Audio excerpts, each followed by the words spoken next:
We get to retire pretty young in public safety in Oregon, so I knew I wanted to continue serving the community.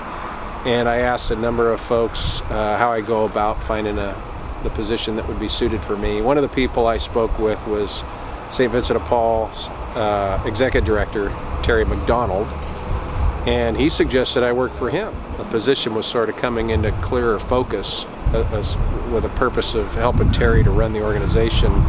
That was pretty appealing, and I jumped at that. St. Vincent de Paul Society of Lane County does a lot of varied work. They've got an interesting revenue stream that includes the thrift stores and mattress recycling and grants and donations.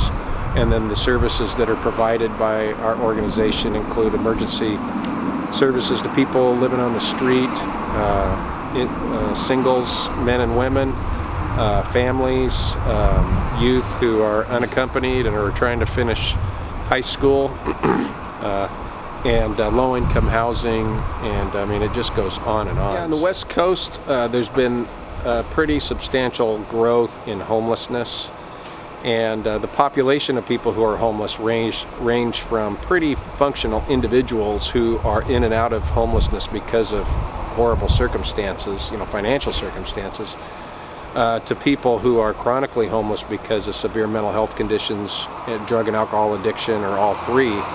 And so because police sometimes serve all those populations, our paths crossed somewhat.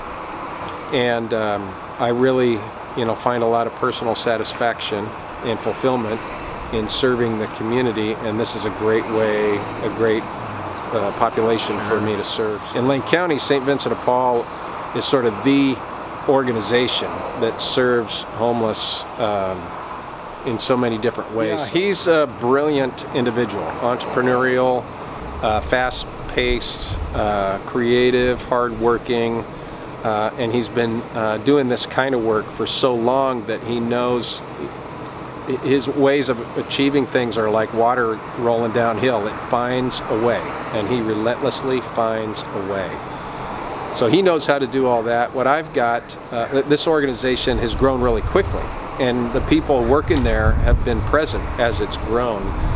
I come from an organization that's pretty structured and has sound systems that will work both in emergencies and in long-range challenge and addressing long-range challenges.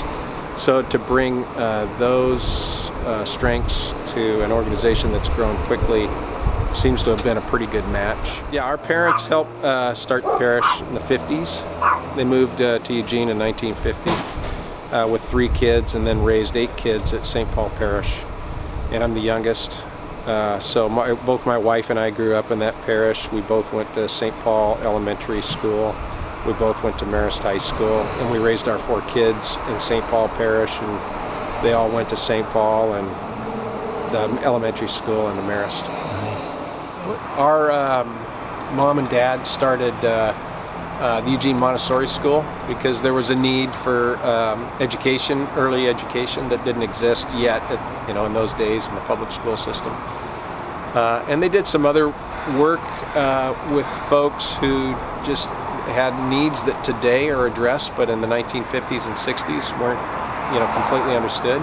One of those involves alcoholism. Our dad was raised by a father who died as a result of his alcoholism, and so when he became a practicing physician in Eugene, he became acquainted with Alcoholics Anonymous, and eventually in 1973 opened Serenity Lane, which today has served more than 50,000 working class Oregonians. And so sitting at the dinner table with somebody who, delivered babies and helped alcoholics and, served our community and his patients in so many different loving and empathetic ways was pretty informative for a young guy like me. And around the dinner table, he led these fascinating discussions about right and wrong and dealing with ethical dilemmas and the fascinating things that were going on in the United States in the 60s and the 70s. Those types of values absolutely guided my leadership and my decision making as a police chief, and I would say that my thinking broadened substantially in the context of the stressors and the challenges that police departments face today. I was a regular patrol officer working in a beat. I was a foot patrol officer. I worked in the parks. I did all that stuff. I became a property crimes detective for a short time and then worked in narcotics for about 10 years.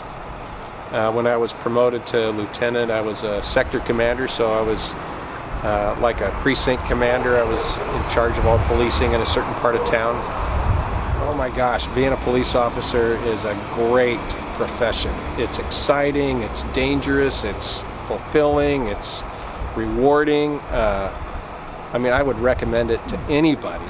Not every job has, do you walk into the beauty of human life, but you do see the extraordinary circumstances that people are in, and the value comes from helping people in those difficult circumstances. Being a police chief is a very, very difficult job, and I appreciated every single moment of it. We're growing, we're producing a ton of work, we're doing a lot of good, we're financially viable, and so we want to continue on that trajectory. We help folks transition from homelessness into the life that they dream of.